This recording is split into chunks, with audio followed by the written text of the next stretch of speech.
சரணம். இதை கேட்குறவங்க, இதை பார்க்குறவங்க, என்னுள் கரைந்த எனது ரேக்கி குழந்தைகள், எல்லா அறிவான குழந்தைகள் எல்லாரும் எல்லா விதமான நன்மைகளையும் பெற்று நீடூழி வாழணும்னு வேண்டிக்கிறேன். நான் இன்றைக்கி சொல்ல போகிறது கொஞ்சோண்டு ஜோதிடம், துளியோண்டு. அது பெரிய பெரிய ஜோதிடர்கள் சொன்னதை நான் சொல்கிறேன். அது மட்டும் இல்லை, இதை செஞ்சு தான் பாருங்களேன். ரொம்ப கஷ்டமான ஒன்றும் கிடையாது. இதை செஞ்சிங்கன்னா நிச்சயம் நம்ம நல்லாயிருப்போம். நான் செஞ்சுக்கிட்டு இருக்கிறேன், அதனால் அதை உங்களுக்கு சொல்கிறேன். இப்போ என்னுடைய லக்னத்தை பற்றி அவங்க முதல்ல நான் பேசுகிறேன், புரிஞ்சுதா? நான் செய்கிறேன், அதை நீங்களும் செஞ்சு பாருங்கள். ஓகே கண்ணுங்களா? சில பேர் சொல்லுவாங்க, நிறையா சம்பாதிக்கிறேங்க, ஒரு 10 பைசா நிற்கிறது இல்லைங்க அப்படிம்பாங்க. அது என்னவோ தெரிலங்க, வர்ற காசு வர மாதிரி இருக்குது, போகிற மாதிரி இருக்குது அப்படிம்பாங்க. இதுக்கு என்ன பண்ணாங்கன்னா, அந்த காலத்துலேயே ஜோதிடத்தில் இந்த 12 லக்னத்துக்கும் இந்த மாதிரி பண்ணினாங்கன்னா அவங்க நிம்மதியாக வாழலாம்னு கொடுத்துருக்காங்க. இதில் இன்றைக்கி நான் ஒரு லக்னத்தை பற்றி உங்களுக்கு சொல்ல போகிறேன். அது மகர லக்னம்.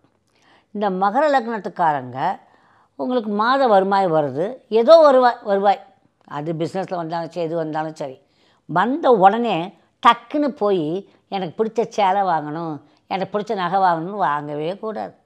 முதல்ல வர வருமானத்தை அந்த தொழிலுக்கே 8% கொடுத்துடணும். 8% தொழிலுக்காகவே கொடுத்துடணும். முதல் வருமானம் என்னத்தை பண்ணணும்? தொழிலுக்கே போடணும். இப்போ ஏதோ கடை வச்சுருக்கோம், அந்த கடைக்கு ஜாமான் வாங்குறது தான் அதை பண்ணணும். எந்த தொழில் பண்ணுறீங்களோ அதுக்கு அழைச்சி. ஏங்க நாங்கள் ஆஃபீஸில் வேலை செய்கிறோம், அப்போ நாங்கள் என்னங்க பண்ணுறதுன்னு நீங்கள் கேட்கலாம். அப்போ உங்கள் ஆஃபீஸுக்கு சம்மந்தப்பட்ட உங்கள் ஸ்கூட்டர் இருக்குல்ல, அதுக்கோ காருக்கோ பெட்ரோல் போடுறதுக்கு முதல்ல எடுத்து வச்சுக்கணும், போக்குவரத்துக்கு எடுத்து வச்சுக்கலாம்.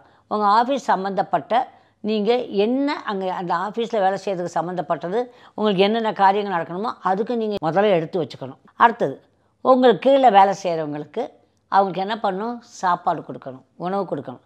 நிறைய கடைகளில் நீங்கள் பெரிய பெரிய ஜவுளி கடையில் பார்த்தீங்கன்னா அவங்களாம் சாப்பாடு கொடுத்துட்ருக்காங்க.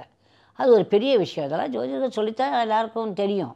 இப்போ என்னையே எடுத்துட்டிங்கன்னா, நான் எல்லாருக்கும் சாப்பாடு நாங்கள் தான் கொடுப்போம்.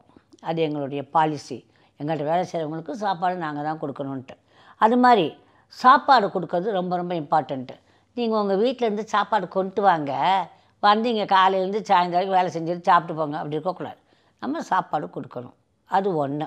அது 2வது ஐட்டம். யாருக்கு? மகர லக்னத்துக்கு இப்போ பேசிகிட்டு இருக்கிறேன். அவங்களுக்கும் சாப்பாடு ஒவ்வொரு லக்னத்துக்கும் சொல்ல போகிறேன். 12 லக்னத்துக்கும் சொல்லித்தரேன். முதல்ல மகர லக்னத்துக்கு நோட் பண்ணி வச்சுக்கோங்க. முதல்ல அதுக்கு அடுத்து என்ன செலவு என்ன? நம்மக்கிட்ட இருக்கவங்களுக்கு நீங்கள் சாப்பாடு கொடுக்கணும். சம்பாதிக்கிற ஒரு ஆணாக இருந்தால் தன் பொண்டாட்டிக்கு முதல்ல எதாவது வாங்கி கொடுத்துடணும். ஒரு ஹேப்பின்னா வாங்கி கொடுத்துருங்க, வம்பு வேண்டாம். இதே பெண்ணாக இருந்தால் தன்னுடைய ஹஸ்பண்டுக்கு எதாவது வாங்கி கொடுத்துடணும், பனியனாக வாங்கி கொடுத்துருங்க. எதாவது ஒன்று. முதல் சம்பளம் வந்தோடனே முதல் வேலையாக இதை செய்யணும். ஸோ இந்த 3 நான் சொல்லியிருக்கேன். இப்போ இந்த 3 செஞ்சு பாருங்கள், மகர லக்னக்காரங்க நல்லா இருப்பீங்க. இந்த 3 செய்யுங்க. தன்னுடைய நலத்துக்காக முதல்ல மகர லக்னக்காரங்க எதையும் தன்னுடைய சம்பாத்தியத்தில் முதல்ல செய்யக்கூடாது. சம்டைம்ஸ் நாங்கள் செஞ்சுருக்கோம். எடுத்தோடனே போய் ஒன்று கடைக்குள்ளே புடவை வாங்குறதான்னு சொல்லின்னு பண்ணுவோம். அதுக்கப்புறம் விஷயங்கள் தெரிஞ்சதுக்கப்புறம் ஒழுங்காக இப்படித்தான் வாழணும்னு வாழ ஆரம்பிச்சிட்டோம். எந்த காரணம் கொண்டும் மகர லக்னக்காரங்க சம்பளம் வாங்கினதுக்கு உடனே எந்த விஷயம் பணம் வந்தாலும் சரி, அதை உடனே என்ன பண்ணாதீங்க, முதல்ல உங்கள் முதலீடு தான் செய்யணும். உங்களுக்காக செலவழிக்காதீர்கள், உங்கள் சுகபோகங்களுக்காக செலவழிக்காதீங்க. தப்பு தப்பு தப்புது. ஸோ மகர லக்னக்காரங்க என்னென்ன பண்ணணும்னு இப்போ சொல்லியிருக்கேன்னா, தன்னுடைய சொந்தத்துக்காக எடுத்தோடனே செலவழிச்சிடக்கூடாது. என்னங்க நாங்கள் தான் இப்போ என்னங்க பண்ணுறது, வீட்டு கடன் வாங்கியிருக்கோம், கடனுக்கு தான் நான் முதல்ல எடுப்பான் அப்படின்னு சொல்லுவீங்க. கடனுக்கு எடுத்து போத்தானே எங்களுக்கு வரும் அப்படின்ட்டு இல்லையா? ஒருத்தவங்க சம்பளம் வாங்குறாங்கன்னா ஃபஸ்ட் கடனுக்கு எடுப்பாங்க, வீட்டு கடனுக்கு எடுப்பாங்க. வீட்டு கடனுக்கு எடுத்து தானே எங்களுக்கு எடுப்பாங்க. அப்படின்னா அதுக்கு முன்னாலேயே ₹1 சரி, முதல்ல யாருக்காவது கொடுத்துடணும். ஒரு ₹10 யாருக்காவது நீங்கள் தானம் பண்ணிடலாம், ஏதாவது ஒரு சாப்பாடு பொட்டணம் வாங்கி கொடுத்துடலாம்.